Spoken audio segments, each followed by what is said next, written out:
Well, welcome everybody. We have a special guest today, all the way from the Netherlands.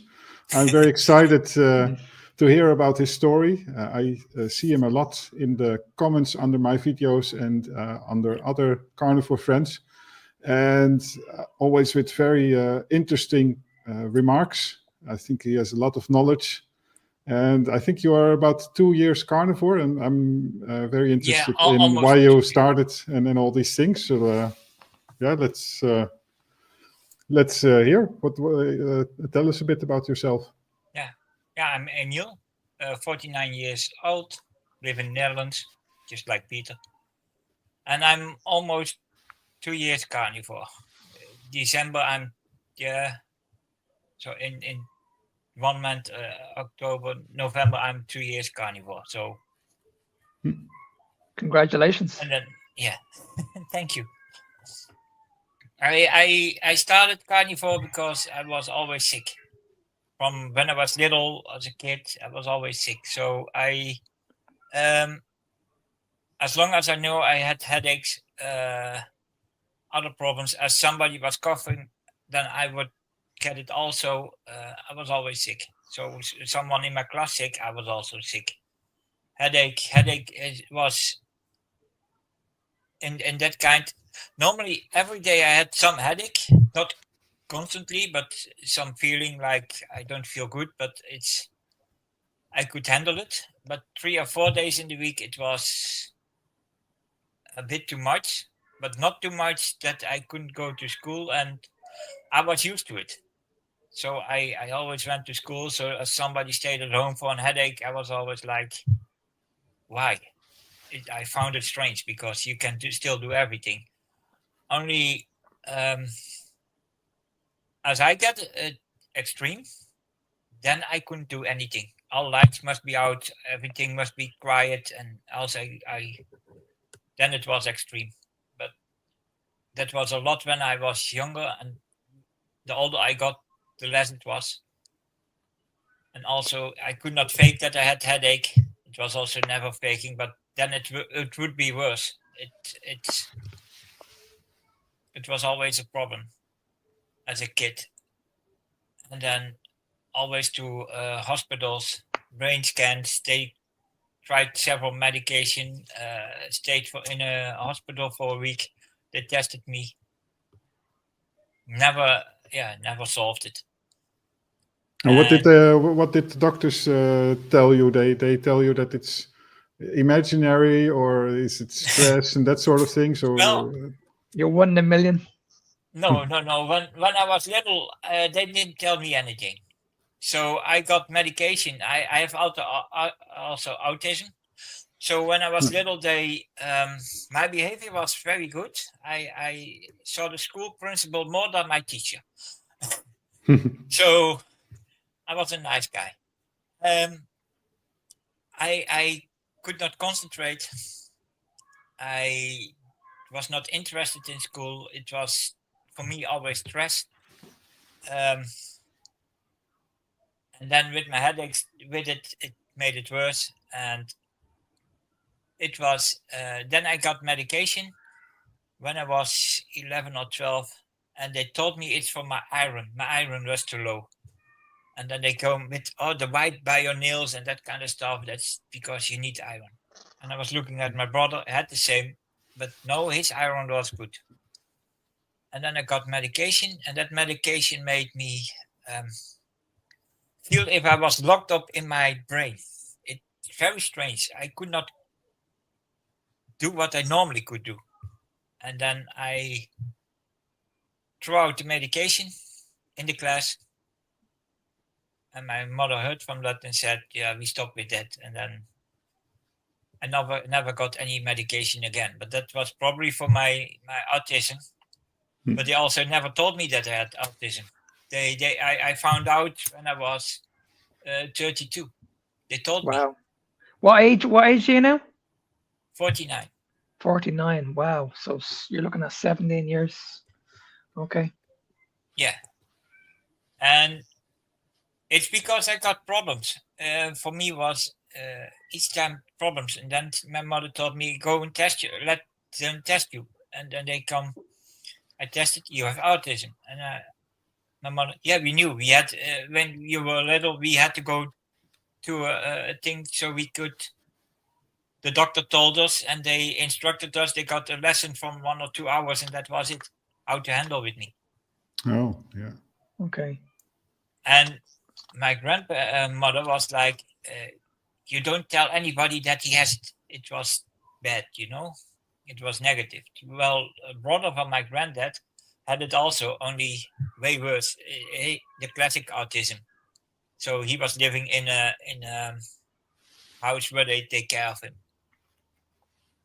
Oh, that sounds quite severe then, right? Yeah. I had always the comic books, and I took them with me to my grandparents. And when he was there, he was looking at the images.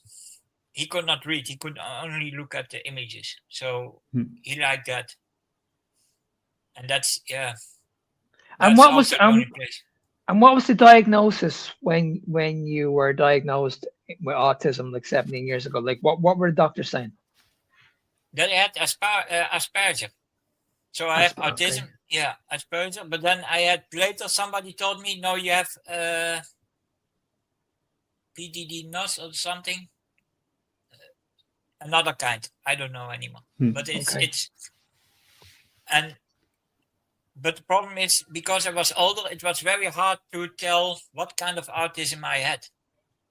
But I knew that I had it because my mother told me when I told it, yes, you have it because we know it. So it was not something that was like. It's more on the surface with children, I imagine, right? Young children, especially up to the age of 10, 11, I guess. Then you start to adapt yourself and hide a bit the autistic features. I worked with children when I was younger, and I could see it. So I could pick them out. That one has autism, that has autism. I could pick them out. Because you have it yourself, you think? Or, yeah, but I didn't know that I had it, but I recognized it. So I knew that kid has autism, they told me. And the others were like that also. Complete different autism, but I could still pick them out. And later I know, because I have it also myself, so I recognized it. And what was the first moment, because you know it for 17 years that you have autism, and what was the first moment that you started to dive into alternative solutions other than medicine, things like diet and that sort of things? Well, we had an alternative thing. I went to the hospital. I had the doctor, and then I had the homeopath. We had the doctor, and he was, when you were sick, have a cold, put an onion on your bed. He never gave medication. And then 7 years ago, I was like, I stopped going to the doctor when I was 26. I didn't go anymore. I was like, it's not working. They cannot do anything, so I stopped. And then almost 7 years ago, I was like, people told me, yeah, with food you can cure things and that kind of stuff. And I was like, oh, that's interesting. So I was like, I want to know a bit about that. And then I start reading, and then I got on the complete wrong direction, vegans. So I started to follow two YouTubers on two vegan YouTubers, and for what I know, they already quit with vegan diet, so it was a great success for them too. And then I started to read the science, and then I found out that first I was like, oh, that's logic, yeah, that's okay, that's that, and that's, and then I read one subject, and I was like, but that's completely different from what I heard before, and that was from keto, and I didn't know what keto was. So then I start reading it, and then I read back the other things, and then I was like, but that the other science isn't science. It's just a story that doesn't count up what they say. It's and then I started to look into keto, and then I found one on YouTube, and through that person, he said there was talked about carnivore, and I was like, what's carnivore? Because I was very skeptic about keto, because you can eat spinach, you can eat the broccoli, you can, and what I don't like is that. So I was like, okay, what's carnivore? Oh, only meat. And I was like, oh, I can do that. And then I started looking for carnivore online, but I couldn't find anything. And then almost 2 years ago, I found one, Dr. Sean Baker. And through him, I found the other ones, Ken Berry, and then I was like, okay, I try this. And I switched to carnivore, and I started with eating the meat that I liked. So chicken and pork, the only meat that I ate for a week long. And I didn't feel what others told me. Oh, you get energy. I didn't get any energy. I get tired, and but my headache started to go away. So I thought something is working. I think maybe I must wait longer. So I start researching more and more and more. But in week 2 and 3, I started to eat other things again. I think, oh, I can take 0 because there's no sugar in it. So I took Sprite, and that's the biggest mistake I did. Because 1 liter of Sprite, I think I take now a glass, and then I take later a glass. No, 1 glass, and then another glass, another, and then the bottle was empty. And then I was like, no. In just 15 minutes, the 1 liter Sprite was gone. And then I was like, no, it's not good. Then I looked. But it's 0 sugar, right? So 1.5 liter of 0 sugar, you should be able to drink can I that just as well, ask, right? Can I just ask a question, Emil? When you did that, when you did the carnivore, and you said that you noticed with your memory was getting a little bit better, when you added the sugar back in, did you notice your memory going back off again? Well, my headaches came back. Okay, but but did you notice when my concentration was still the same. But okay, it was the same. Yeah, okay. That didn't change that much. That came later. That's very okay. strange. Others say they noticed straight difference after the first week, and I was thought, okay, I tried 1 week, and then I see what it does. Doesn't do anything, then I quit. But after a week, I was like, my headaches go away, and that was my goal. My headaches had to go away. And I had some other health problems, but I didn't notice my other health problems because my headaches were the main thing. And week 2 and 3, I ate Chinese, I ate other things, but not the complete week, but 1 day Chinese, and the other, then the next week I eat another thing for 1 or 2 days. And then I was like, no, I must do it now for 3 months. They say after 3 months you'd see good results. So I reset it and I said, okay, now I do it straight 3 months. And I start to add beef because they said you need to eat cow's meat and that kind of stuff. So I did the pork away, replaced it by the beef, what I didn't like in the beginning. I added eggs and lowered my chicken, more butter. And then it started to go different. I started to like beef.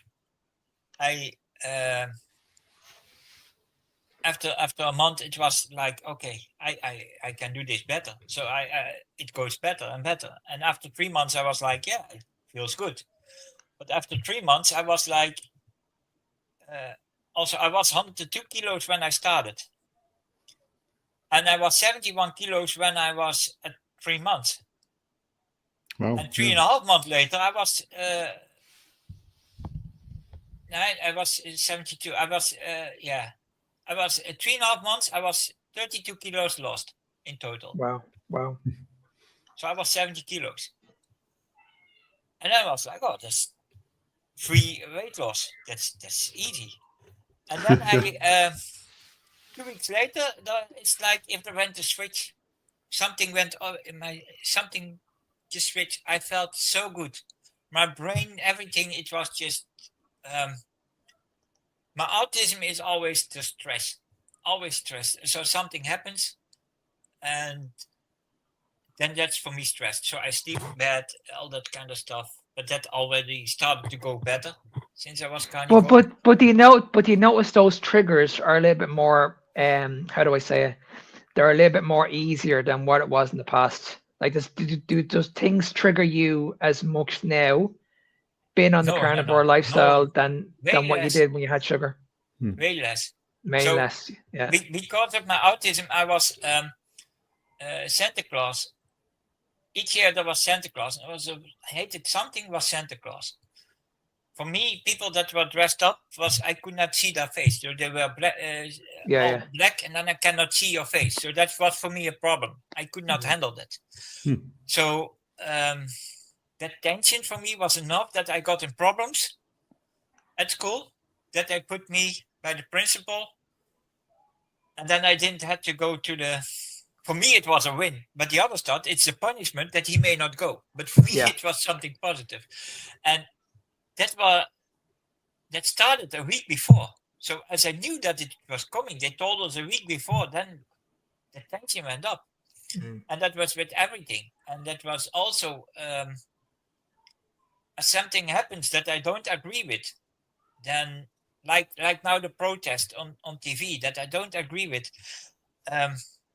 In the past, I would be all night, be awake, thinking about it constantly. Now it's not that it's completely gone, but I can handle it. I can say, now I must put it away. I couldn't do that first. Yeah. And that was also the thing after 4 months. It's just like exactly 4 months after I started, it's like if there was a switch that turned around. It was all calm. I could concentrate way better. It was. Well, it just goes to show you, because we all know this because we've been doing carnivore for a while, but when we look at the brain energy and we look at the mechanism and we look at how it works, we're all convinced, well, we're not convinced, but everybody else is convinced that you need to feed the brain sugar. Like you can feed it pretty much whatever you like. But I've listened to an awful lot of Chris Palmer now in the last, I'd say year, and he really focuses on autism. And I know there's so much research out there about how different things are going on in the world at the moment. But when you think about it logically, what you feed the brain is going to impact the rest of your body. Yeah. Pretty simple. So it's like, why, when we look at the basics, your brain is made of fats. Why do we need to feed the brain sugar? You can clearly see what the problem is, because there's a few people around here that are the same. They're autistic, they're bipolar, they're suffering, and you can clearly see what the problem was. That something as small as what you mentioned, Emil, about the Santa Claus, it could be something watching on TV that's going to trigger that emotion, that's going to set you off. But that's anger, isn't it? It's like that anger, it's frustration. I was the main reason I was always by the principal that I beat somebody up. Yeah. Always fighting. Yeah.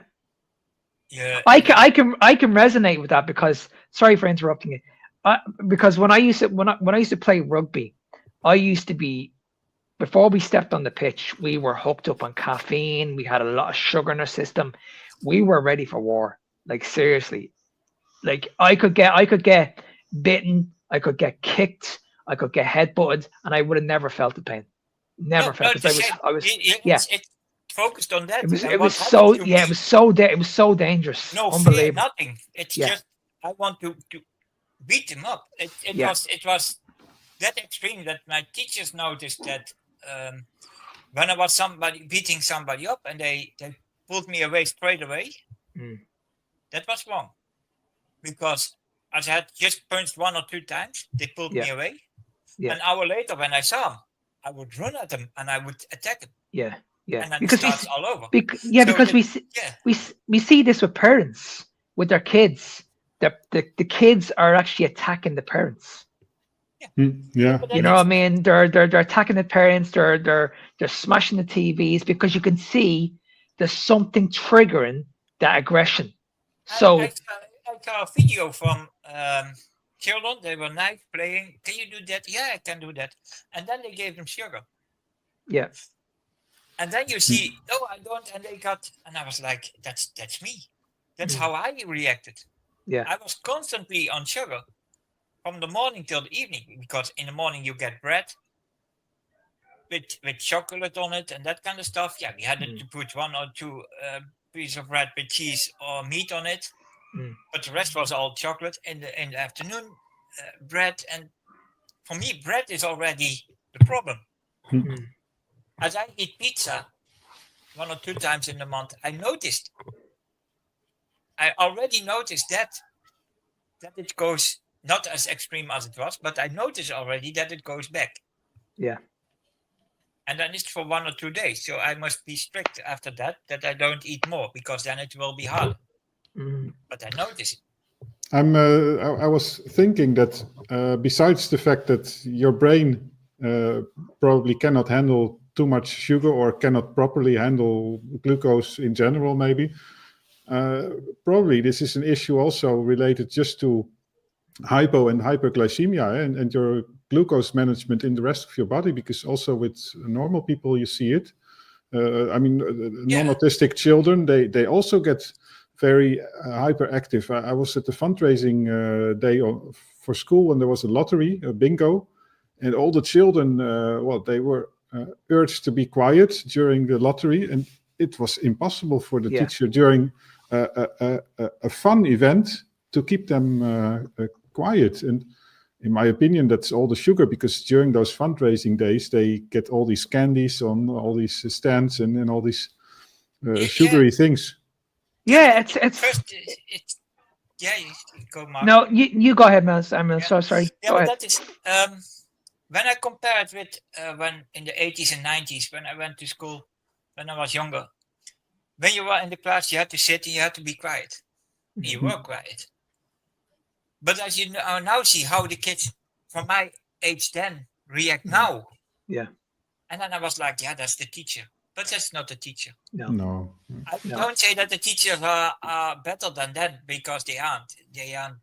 I find them worse, but that's another thing. But they eat from the morning till the evening way more sugar than I got. Yeah. But when you look at what's going on in the world at the moment with social media, it's very, very easy to get triggered. Yeah. You know, I mean, you look at a video, or you look at like kids can watch anything these days. There's violence going on in the world. There's fighting going on in the world. There's everything going on in the world. It's very, very easy to fall into that trap. And when you look at what's going on in the world at the moment, there's so much hate, and it's coming from young kids. Young kids don't know how to speak to each other anymore. It's all aggression. It's all like screaming at each other. Yeah. You know what I mean? There's no conversation. Because I remember when I was younger, you wouldn't have seen me. I wouldn't have been anywhere like this. Nowhere near it. I would have been like talking to people. But I see kids nowadays, they're fighting each other for no particular reason. They're screaming at each other for no particular. And when you look at couples as well, this is the reason why we see so many couples break up, I believe, because they're feeding themselves so much crap. So you can see that everything goes really, really well after maybe 2 or 3 years. But then after 2 or 3 years, I'd love to see the percentages. Most couples end up breaking up because. Go ahead. Sorry. Yeah, but you see it. You see it very clear in. You can put people in groups just by diet. You can see what kind of person somebody is. As you see somebody, the extremists that they protest a lot, that are mostly not always vegans, but have a high plant-based diet. High carb, yeah. High carb diet. Yeah. So you see how they react. It's very fast, very aggressive. Well, there's another group that is very less aggressive, and they have lower carb. You see the difference. But can I just add one other point as well? Because I know a lady that lives in my area, and she sells CBD oil in this country. Now, I have no problem with the CBD oil because it does help you relax. But what I'm saying is this: you shouldn't be relying on it. There should be a way to help you relax another way. You know what I mean? And this is where, as I said, I'm not an expert in this field. I'm just saying that what you feed the brain is obviously going to have an impact on how you feel on a daily basis. So if you're giving the child CBD oil, but you're still giving them then carbohydrates and sugars, are you really looking after the problem, or are you making the problem worse? Because at the end of the day, CBD oil in this country is not cheap. You're looking at probably around €400, probably a little bit more for a month's supply. So you're looking at it's a lot of money. Whereas it just doesn't make sense to me that you're looking after a symptom, but when the root cause of the problem is down to what you're putting into your system, that could be that's what we should be looking at. You know what I mean? That's what the medication had to do with me. When I was young, I had to keep me calm. Yeah. And it only locked me up in my head. It made me more aggressive. I didn't want to. Yeah. So when it was time to swallow and I didn't take my medication, it was too late. It came all out and then I threw it out. Were you non-verbal? No. Okay. I always no. My autism is many people don't know it, so I tell them, "Oh, I never knew it." That kind of stuff, because there's so many different autism. You have the traditional autism. That's what you normally see on TV because that's interesting. That's what they can show, and all those people, that kind of stuff. And then what I have is most people have that. So they can function normally. Only I have it a little bit more extreme, so I'm a bit in the middle. Okay. So I can when I can turn all the way to the other side. And you feel like 2 years into carnivore, you have it fully under control, or do you still have those moments? I have it better under control. I know it will never go away. Yeah. With me because I'm already an adult. So I think when I started carnivore when I was a child, it would be way better. Yeah. But I noticed that I sleep way better. I didn't sleep. As I slept 1-2 hours, it was a lot. As I went to bed, then I was laying there, and then 12 in night to bed, and then 4 or 5 in the morning, I was still awake. I could not sleep, just thinking about things. And now when I decide to go to bed, I put down, and 10 minutes later, I'm asleep. Yeah. But how do you say this to a parent that has an autistic child that just won't eat anything else apart from sugar? How do you actually help that child transition from a sugar diet to but do they? Because like I've heard from parents that my child won't eat anything else apart from sugar. My diet was like I liked a certain food at a certain moment, and then I only ate that. So that was the bread. It's bread with the sausage inside, and that I ate a lot. So my mother bought a box, put that, and I took that with to my work and that kind of stuff. I only ate in the afternoon, and in the morning I ate that, and in the evening I did normal dinner, but then also that. That's for a certain period. And another period I eat only McDonald's. Right. And then that's periods. And that's what I see by a lot of children also. They start with autistic, they start with that, and then they take that. But what I noticed with all children, when you give them meat, and it doesn't matter what kind of meat, they all like it. It's I didn't like beef, but I never got beef. So I like pork. Now I don't like pork that much anymore, but everybody that had pork likes pork. Yeah. And no, it makes perfect sense because I'm going through this now with my daughter at the moment. Her diet is absolutely horrendous, but I can see the difference in her attitude. Her attitude stinks. Like she gets aggressive over silly things. She lets things get to her, and I can clearly see what the problem is. I know exactly what the problem is. It's sugar. Yeah. And it doesn't matter if it is 0 or not. 0 did exactly the same thing with me. It doesn't matter. Yeah. When I drank that Sprite, my headache came back, and I started like, it's back what I was. Mm. But then I'm curious a bit. Difference. You talk about that autistic people in the end like meat, but I'm a bit Everybody surprised. likes meat. I always thought that autistic people. I mean, I imagined that they also crave a lot sugars. Is that true, or is it also? Did you crave Yeah. it? Yeah, but that's when you get it. Yeah. So you Okay. see, I know somebody that has a son, and his son is big, and he has constantly hungry, autistic, and constantly hungry. But he eats French fries, all that kind of stuff, everything, and it just in big sizes it goes in, and it's everything is sugar. So your potato is sugar, your rice is sugar.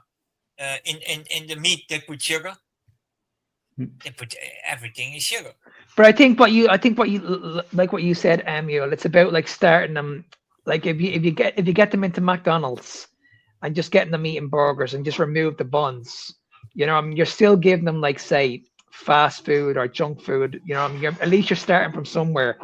Because I've noticed with parents that this is a big issue with parents. They just can't get them off the sugar. No, But it's you know what I mean? addiction. It's just addiction.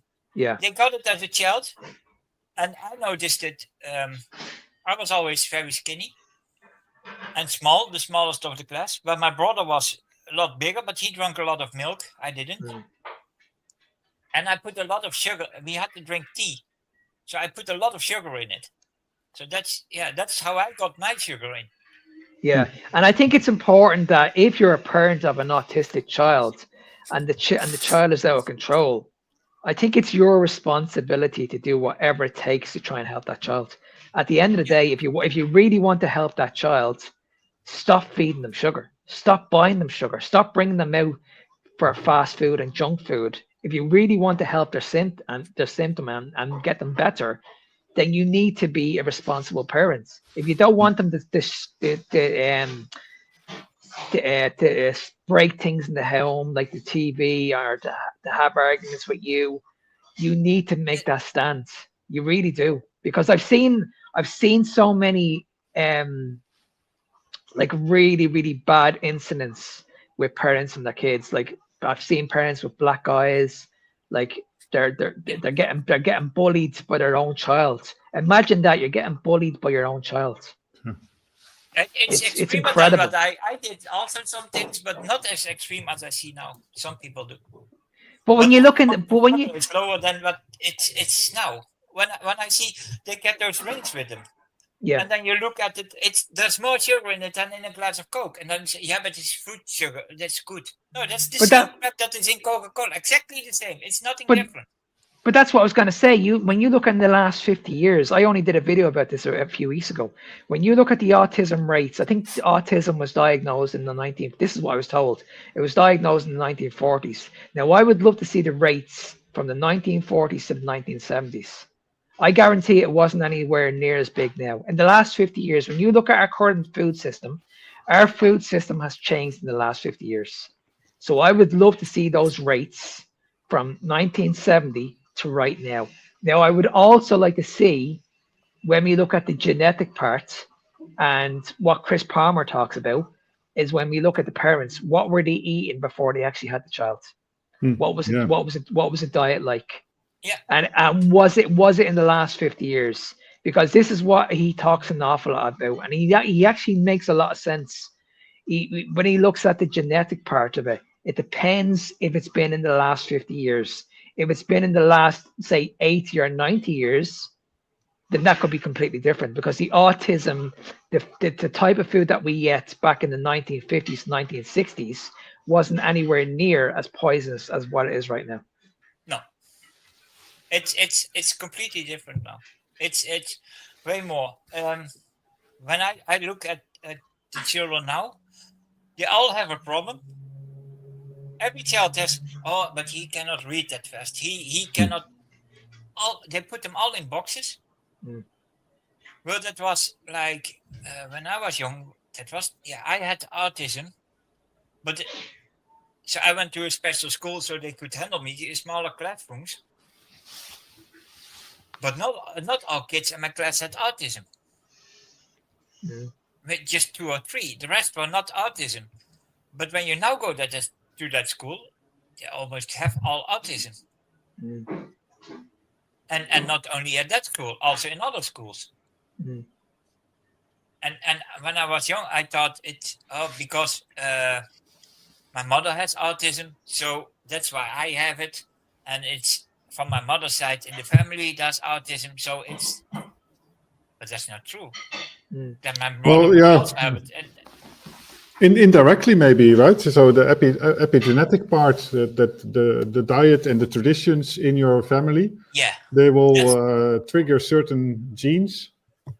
And that's what I started to think from. Why do other groups don't have it? And then I started looking what you said, diet, and then you see what people eat, and but I eat that and that, and no, I eat a lot of meat. But what's a lot of meat? They say, oh, but that woman is obese and she eats a lot, and that's a lot of fats and that kind of stuff. And then they put it in a big jar. They put all what she ate on a day.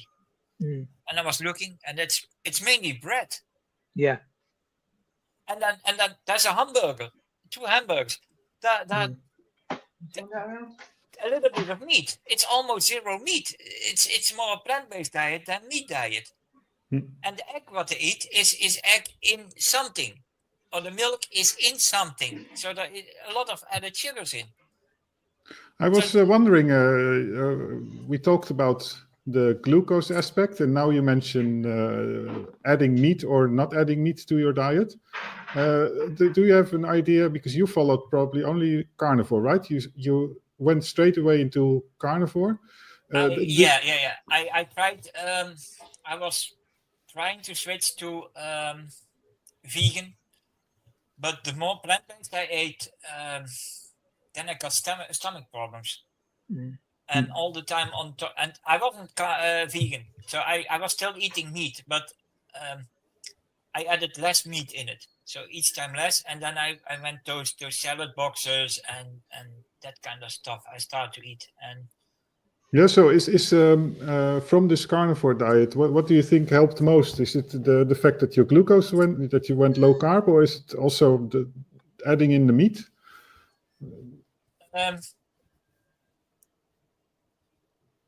I think for me, when I felt the switch for me in my head, it was the low carb. But when I look at my other health problems, so my stomach problems and how I feel with my energy now, I never used. Yeah, I tried one time electrolytes, but I didn't like it, and my energy is now up. So in the beginning it was low, but other people used electrolytes, so I tried it, but I didn't like it. So, and that's now up. So now I noticed that I have way more energy. Physically also, I became stronger. So the meat made me also stronger. I couldn't do any push-ups, not one. I went down and then I was down. I couldn't go up. So I could do in half. Yeah. And when I was very little, when I was a year of 5, 6, I could do 2 or 3, But after that, the older I got, I couldn't do it. And last year I was like, okay, I'm now exactly a year carnivore.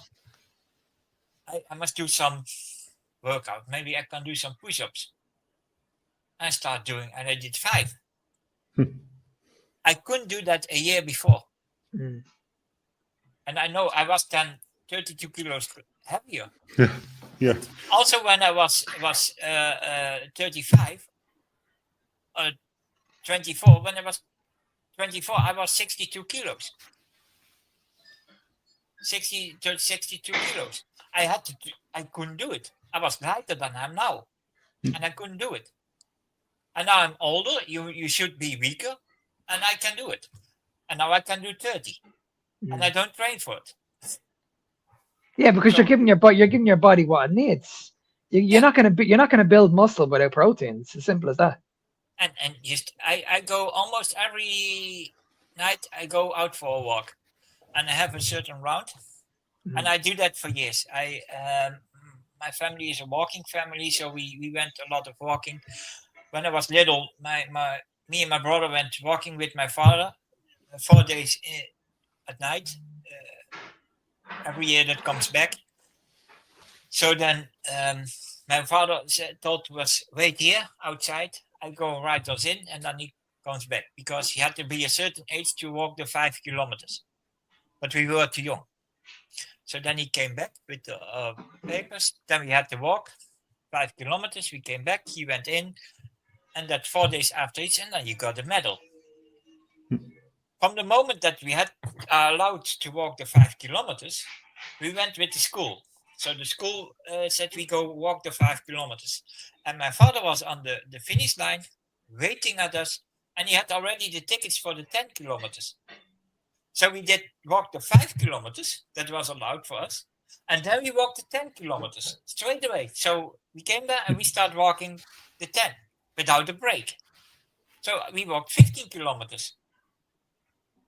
And we did that for years. And then later I did longer tracks, and it was my hobby. It's still, I liked it. And now I do almost every evening. I go out at night when it's dark, then not so much traffic, so I can walk better around.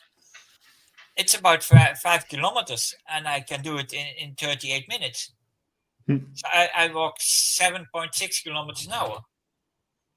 Oh, that's when fast. when I walk a little speed. But as I in England, there is the 100 mile. You have 35 hours to finish, and you have certain points you must rest an hour. You may not walk. You must stay there for an hour. But your minimum speed average speed must be 6 kilometers an hour. Okay. And I walked many long distance routes, and then a friend of mine told me, yeah, your base speed must be 6 kilometers. My base speed now is 6.8. So I walk the 40 or 50 kilometers is 6.8 kilometers average, and I can still accelerate. I'm not the fastest, because there are that walk 8-9 kilometers an hour, or even the fast ones 11 kilometers an hour. I cannot keep up That's with them. running. Yeah. Yeah. But I can reach the 9 kilometers for a short time. But I'm not that fast with my legs. But I can keep it up for a short time without any problems. Then I fall back, and then I can do that. But this you did for years already, right? So what did the carnivore diet change here?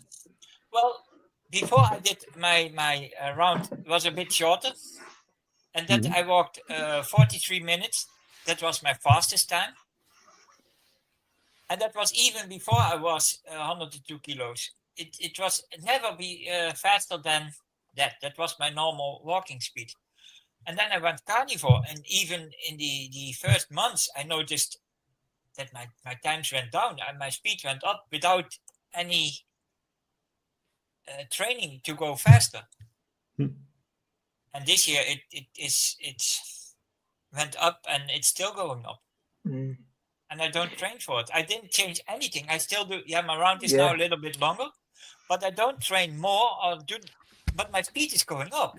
It just proves the point about performance, because I'm talking to this with people all the time. Peter will know better than this, because he's a cyclist, but I'm not a cyclist, or I'm not an athlete by any stretch. I've been into like weightlifting for a long time, but I've noticed my performance just getting better and better and better on a year-to-year basis. And I'm not just training in the gym. I'm talking about cardiovascular work as well. I only had this with I was on a Stairmaster. This boxer challenged me to a Stairmaster challenge. I think it was around 8 weeks ago or something like that. Now this guy was younger than me. He was around 20 years younger than me, and he was an amateur boxer. His fitness levels were unbelievable. Anyway, we went in. We were on level. He said, "Okay, put it on level 8. We're going to go for 60 minutes. I'm not even joking with you. I was on level 8 for like 10 minutes and I was like, this is too easy for me. Too easy. I had to increase it. I was looking over at him on level 8. This guy was actually sweating. He was breathing heavy. I was like, oh my God, this guy is actually meant to be fitter than me. I actually increased the level to 14 before I actually broke a sweat. Now, all the way through the session, I never had one sup of water. Not one sup of water, not once. I was able to control my breathing very, very easily. I wasn't breathing heavy. My heart rate was, I think my heart rate, I should have tested my heartbeat when I got up to that high level, when I was on level 14. I'm pretty sure my heart rate was just going the way it should be. It wasn't going like this, like bang, bang, bang, bang, bang, like really, really hard. I'm pretty sure it was going over 100, but I was in full control of that. Now, I was able to maintain that for 1 hour very, very easily at level 14, and I literally hardly broke a sweat.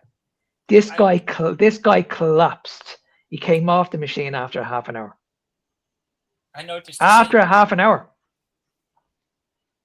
I noticed the same. As I came back, normally I was tired. I have not the walking. I have my condition. I can say I can beat my 18-year-old self. Running, not easily. Running, I don't run, but I can now. I must train again for some running. I need to do something, but I could run quite good. I was not the fastest, but I could run. Now not because I don't run anymore. But I now, when I do now a little bit, all the supermarkets, I need to go some to be faster.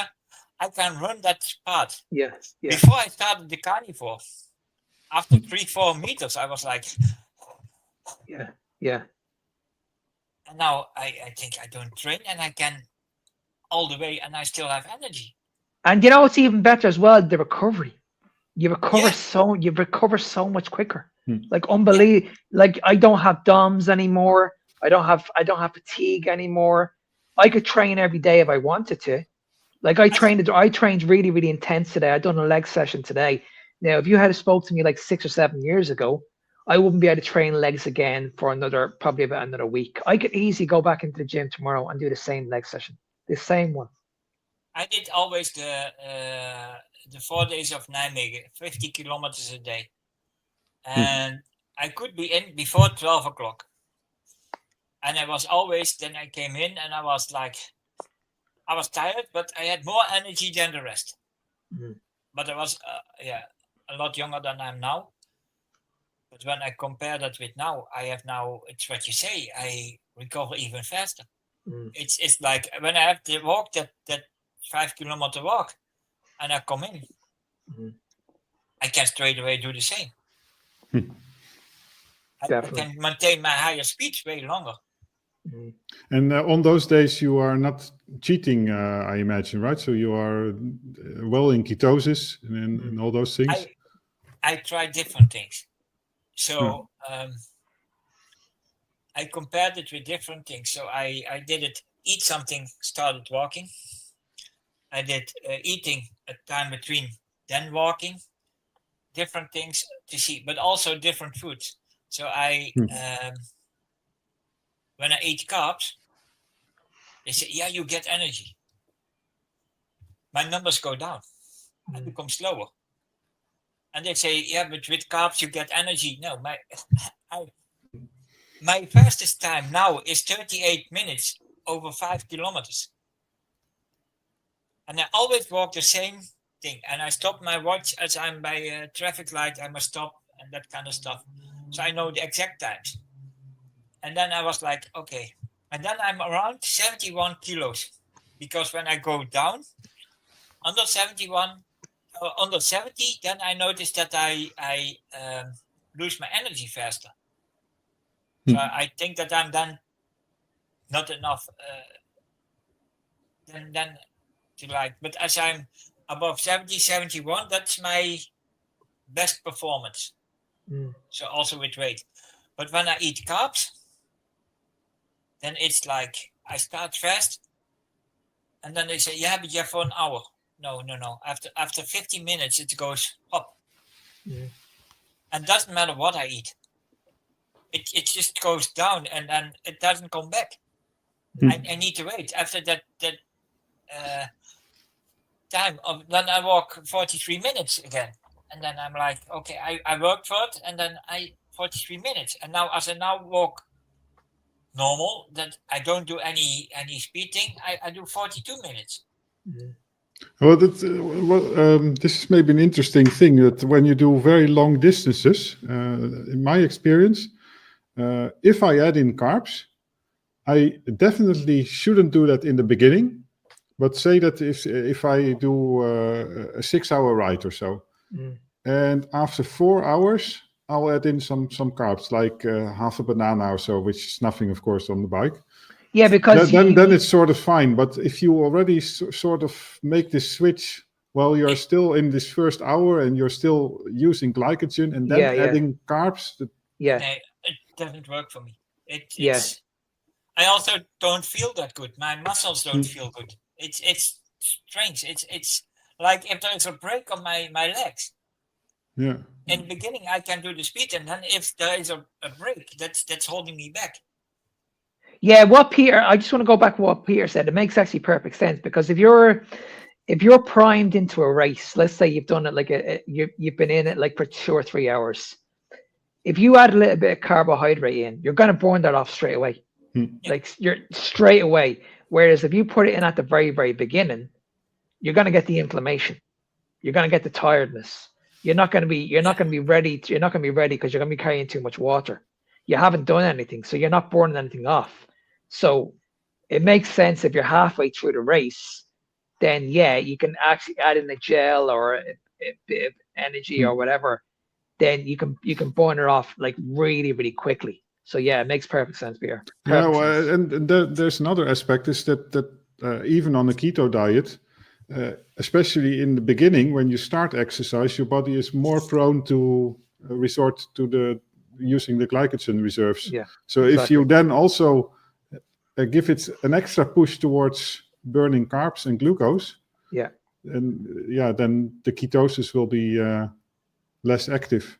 Well, that's the thing, look, because when you're fat adapted, it's like your energy's never going to run out because you're tapping into your own energy source. Yeah, so that's what I noticed. I noticed that very good, because I have certain points that I know I must be at that time there, and then normally it was like the draft part was I need to push, and now I can accelerate again. Yeah. It's been proven. It's been proven many times, because I've heard many podcasts from people that have done marathons on a fast.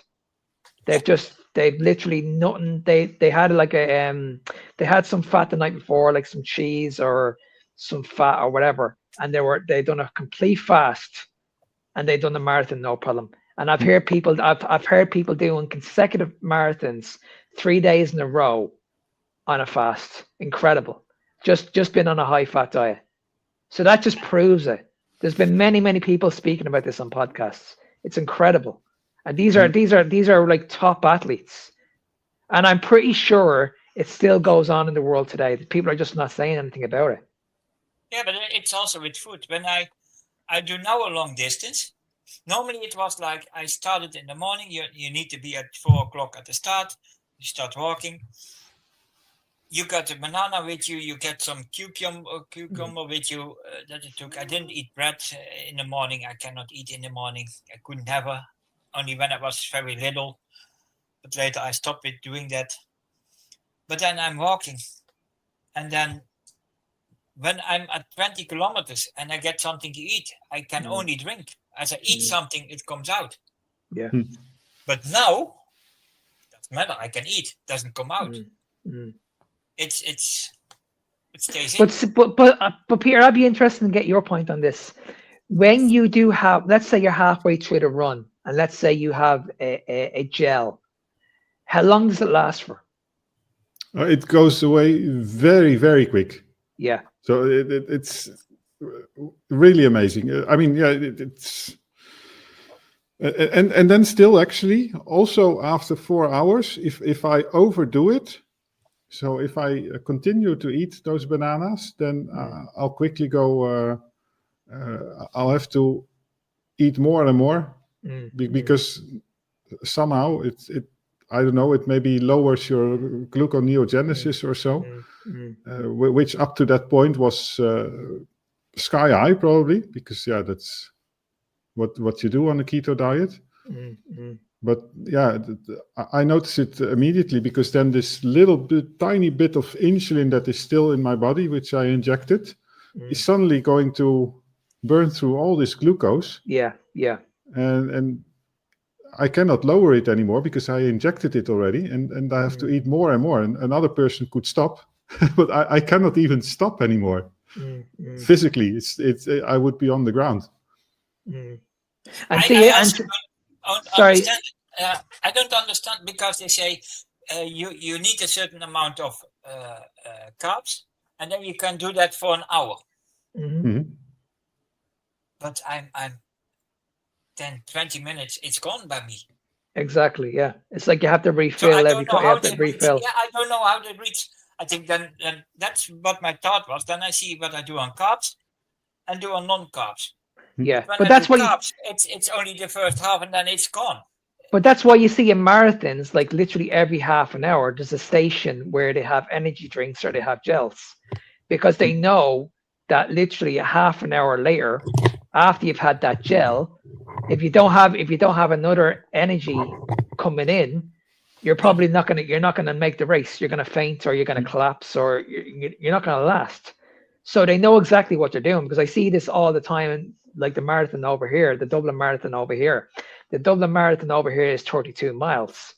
For every mile, or for every 2 miles, they always have a water station or an energy station. It's something between 2 or 3 miles. So you're going to be stopping off probably 8 times during that 32-mile run. Yeah, even when you talk about water, I mean, you also can go much further, well, without or with less water if you're on a keto diet. Yeah, because that's what I was saying about when I had the challenge with the other guy a few weeks ago. I never drank water during that session once. Not once. Yeah. I was fine. What I now do is, in the morning I go to toilet, I drink 1 glass of water. Yeah. And then I do I help to fix some bikes and rebuild them and build my own bikes, and so I do that. And then when I come home about between 5 and 6, then I drink my second glass of water. Yeah. But when I did that before I was carnivore, I was like feeling dizzy. Yeah. So I had also to eat before I go. Yeah. But I didn't do that, and not drink more in the morning, then I would feel dizzy. I could not do that. Yeah. And now it's no problem. And now that I was can the, also I can skip all day eating without any problems. Honestly, that was the biggest factor for me, was when I started carnivore. Like I'd say about a year into it, I was like, I don't need to drink as much water as I used to, because I used to drink around maybe 5 or 6 liters of water a day, and now I'm struggling to get through a liter of water a day, and I'm completely fine. And when I work out, I never bring a bottle of water with me ever. No, I noticed that also. They say that you need to drink 2 liters of water, but I'm like 2 liters of water. But I always drank 1.5 liter of Coca-Cola. Yeah. And now I have those bottles of 1.5 liter of water, and when I drink that, it's sometimes it's not completely empty. No. And the most of it I drink in the evening. Only when it's very hot outside, then I drink more. But it's also, I don't know if you noticed that, but as it is cold, I walk in the evening, but it was 13 degrees. Normally I would put a jacket on. Yeah. But now I go out in my shirt. No problem. Not that I have it hot, but I can handle the cold way better. But also the heat. Yeah. I always had it cold. Always. It was below 20 degrees. Then I put my heater on and I put an extra thing on. Now not anymore. I can handle it way better. And also in the heat, I can also walk in the sun without any problems. Yeah, it's not my favorite thing, but it's over 30 degrees and I still walk. Yeah, it's amazing. When I went on this cycling trip, all the other cyclists, they start about putting a sun lotion when it's like a half cloudy day of 18 degrees Celsius. And I didn't use it at all. No. I stopped using it. I stopped using it 2 years ago because I heard also, oh, that's bad for you. So I stopped with that. I think, okay, with carnivore, you don't burn that fast. I was the first year a little bit burnt, but not much. Normally it would be all red. It was, no, after a day it was gone. I could touch, no problems. I only wear a cap. Last year I had not sunglasses. This year not all anymore. And also don't miss them. Yeah. It first was a problem. Are there other ways that you changed your diet and lifestyle? Because now you have more energy and attention that you can spend on it, I imagine. But I have more free time. Yeah. It's very simple. In the morning I drink my water. As I'm at home, then I eat in the afternoon also a little bit. Sometimes some soup with 4 eggs in it and a little bit of meat, or hamburgers with some eggs on it, and sometimes a little bit of cheese. And then in the evening, my main meat. And before I go to bed, something like those just chicken wings, the short things, as a snack, interesting. Or eggs. That's what I eat. It's cooking is also. First, it took me half an hour to an hour for cooking, and I hate cooking because you need to cook your right, and you must watch it because as I'm on my computer, I don't hear it. Then I forgot it, so I need to cook new rice, and now it is like I put my pan on the fire. I put some butter in. My meat goes on. Yeah. It's not even for a minute. I turn it around. And it's done. Also, then I put my fire out. I put on the plate. I put the butter over it. Oh, you don't even need to do that. Ask Marco. Just eat it the right way from the pan. Just eat it out of the pan. That's all you need to do. Yeah, but the pan doesn't fit that good on my couch. I sit on my, and then I watch TV and I eat my meat and I only put some salt on it. Yeah. No, it's honestly, it's so easy. It's like, it's cost effective. It's just, it's incredible. It really is. That is why I was afraid in the beginning, it will be very expensive. It will be very expensive. But I buy now for about, it depends on what I buy. I can buy for under 200 euros meat for a month. Yeah. But I can also go to 300-400 euros. But when I compare it with, first I was ordering food and I had to buy for 300 euros food. And then I bought in the supermarket extra food. So I was 400-500 euros for food a month. Honestly, it's I'm working with a few people at the moment and they're struggling financially, like really, really struggling financially. And all I have them on pretty much is ground beef and chicken thighs. That's it. They're the cheapest meats in this country. Yeah, chicken is expensive here. Now, chicken thighs over in my country, you can get about 12 chicken thighs in a packet for like €5. It's for nothing. Need to move, Peter. That's cheap. Nothing. Yeah. And then 20% ground beef in this country, because nobody buys the high percentage of fats. You can get it for about like €2.50, €3. I have the ground meat with 30% extra fat. Wow. They make it. Oh yeah. The farmer where I get my meat, he has several butchers that butcher his meat, and he and his brother are running it. His brother is the farmer, and he is doing the meat, mostly for restaurants and that kind of stuff. And he told me he has several carnivores. So, and somebody asked for extra fat, and now he has it on his thing that with extra fat. Yeah. I said, I want that. 100%. Yeah, I'm the same, because like I have to I would rather go to my butcher's because I know what quality I'm getting. Now the price is nearly double. I can go into my local shop and get the ground beef and get ribeyes, and it would be a fraction of the price what I'm paying for. Yeah, the but as I go to the supermarket and I the buy quality's a the thing, quality's then I is- get this. yeah, the quality's not good. Hmm. Not good at all. Whereas when you go into a butcher, well, when I go into my butcher's, you can clearly see the difference in the meats. The taste taste it. is better. Oh, it's much better. Like you wouldn't get it when you mentioned 30%. I was like, okay, you wouldn't get that in a supermarket.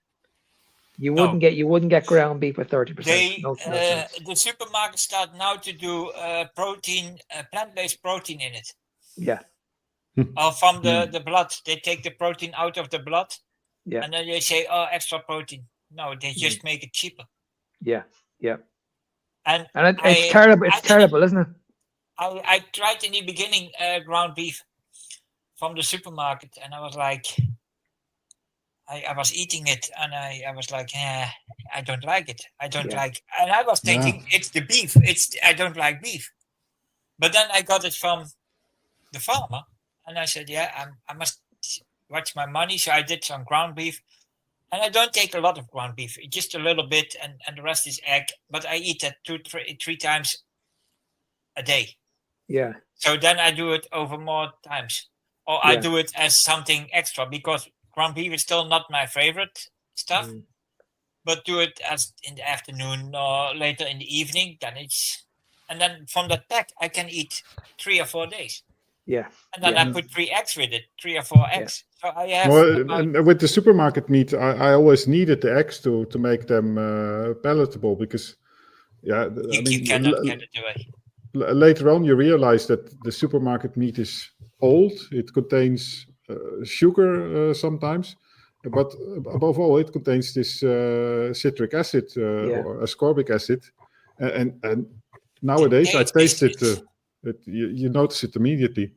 When You you, know put what it in some other food, you don't notice it. yeah. Do you know what I? Because Do you know what I noticed on the package? And it's in everything. Natural flavors. Yeah. Yeah. I notice it on meats. Like And every time I look at the ingredients. As it needs extra flavors, then it's trash. Yeah, that's But when you it's know. good. Why do you need to flavor it? Mhm. Why do you need to add flavors to food? And when you look at a natural flavor, just because it says natural flavor, that could be a list of chemicals that you've never even heard of. Yeah, it's crazy. It's so many things. It's what I started reading what's on the back, on the package, and then the kids that work at the supermarket started looking at me, and I was like, my eyes are not bad, but I could not read it, so small. So then I asked those kids, can you read it? And they were like, then I took my hand in my mobile phone and make a photo, and then you can zoom in. It's what's in it. And they must put it in those small letters because it's such a list. Yeah. It's crazy. And they don't want you to read it. It's mental. Well, Emil, we have to respect your time. But before we let you go, where can people go to find you? I have Instagram, but I don't use it for my carnivore thing. I make a new one. I had a account when I started the carnivore diet. I made a Instagram account, and I had that, and then I got so many. And I didn't talk about what's healthy or that kind of stuff. Just only about what I eat and how I felt. And I stopped doing that because I got so much hate on it. It's just crazy. It's vegans. One vegan found me, and from that moment, I had every day 3 or 4 vegans. But not only vegans, also the fitness gurus.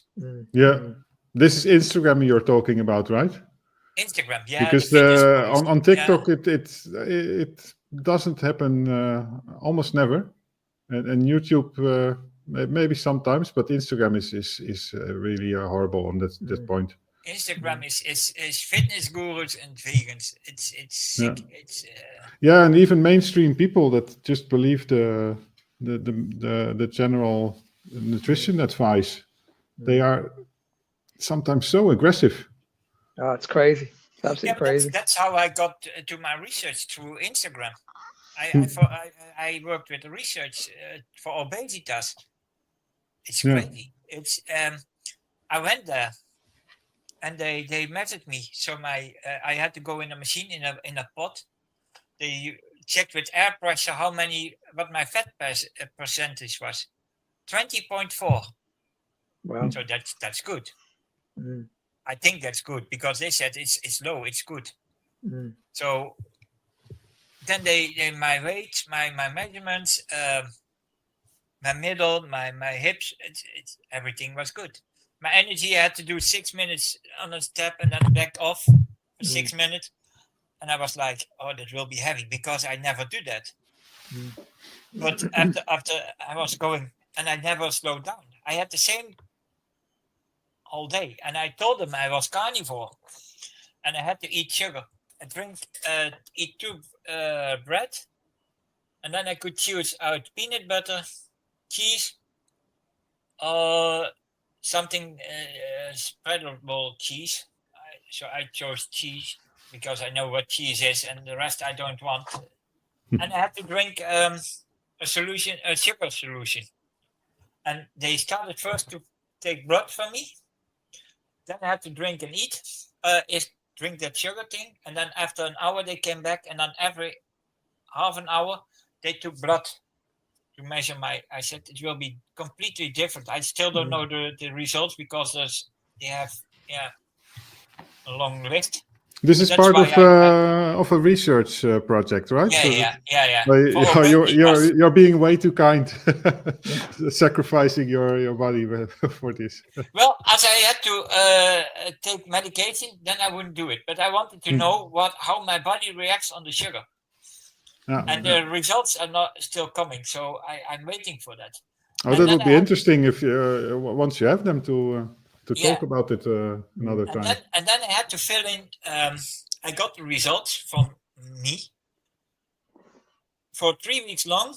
Every day, what I ate. Well, what I ate, it was evening meal, and that evening meal is just that you can choose out vegetables, potatoes, fish, meat, or meat replacements. That was one thing you can check. You can check from then milk products, milk,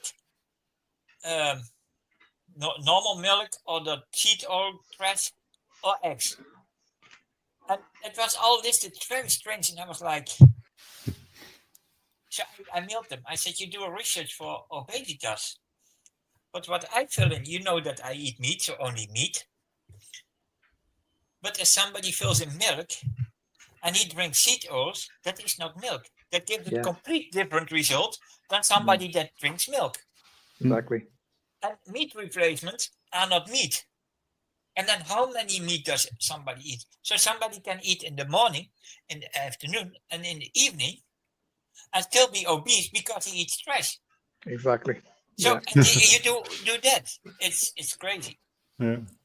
And now I wait for the results for the blood sugar. Well, we'll definitely have to get you back on for that. Definitely. 100%. Yeah, let's do a part 2. They are still looking for people. They want 600, and they had just over 500 when I went. So till December but you need a BMI of 25 to 30 to join now. And I had the person, but then they said you get a lifestyle coach. But that person I know, I help him now almost 4 months now. What 25? I also am above 25 now, so that's you no can problem. Join. That person can also join. He has now a BMI of 28 or 29. He came to me when he saw that I lost weight.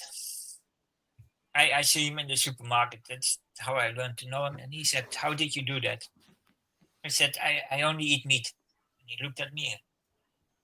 Only meat. Yeah, but from fat you become fat. I said, no, from fat you lose fat. It's that simple. Everything that's not fat, you get fat.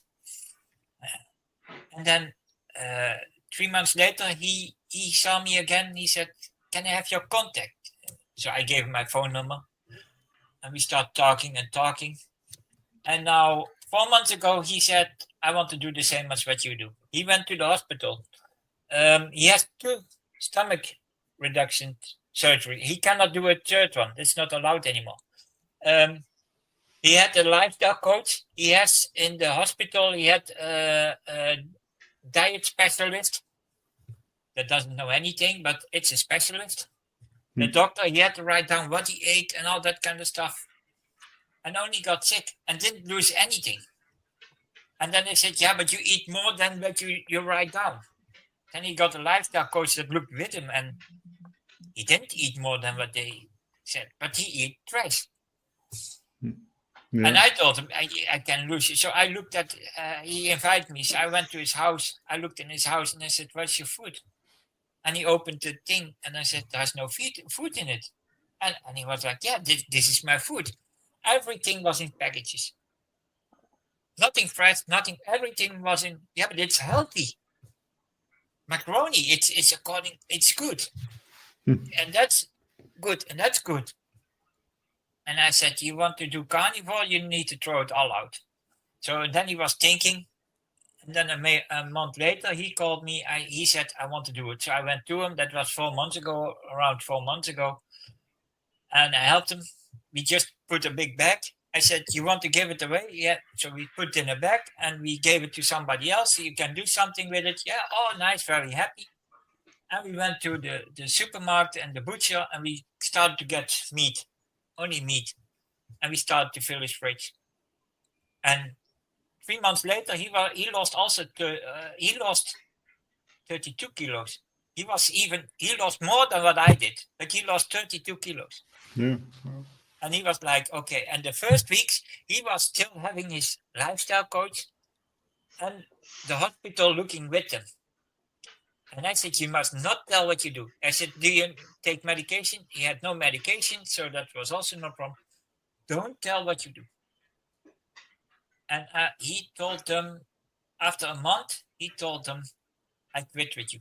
And then the lifestyle coach said, yeah, but we see results. We do it good. No, you didn't do anything. And he started shouting at him. He sent him away. You only gave me trash. And also at the hospital, he did the same. It's like, he said, I don't want to see you ever again. I have now somebody that helps me and knows what he's talking about. Well, that's very nice to hear that you, it sounds like you influenced a direct, I don't know, was it a friend or a colleague? But they are... No, just somebody that I know from the street. Because in May, last year in May, I went to the meeting in Germany. And then I lost my 32 kilos. I came there. And there came a man walking to me. And he wanted to say, hi, and then he heard my voice. And he said, Emil? I said, yes. Wow, you look healthy. That was the first response. You look healthy. I was like that. I could not sit here. I had to have a bigger chair. He was surprised to see me. He said, I didn't recognize you. That's maybe interesting. So, I mean, that would be great, right? If people see your story now online and that they'll get inspired to do the same or something similar. But do you have pictures also from how your body changed? I have them not now, but I have them. No, sure. But online, I have them. Yeah, I take them from YouTube. I never take pictures of myself, but from some YouTube videos from others. I showed them to some people, and they were like, "You don't recognize it." Yeah, well, if that's all right with you, I think we should add them in the thumbnail or in the video somewhere. It's yeah, I can look them up. Yeah, but it was nice talking with you, Emil. I think Mark, we can see if he returns, but I think he has to eat. But so you talked. Is there a way that people can reach you, or should they just visit your Instagram account?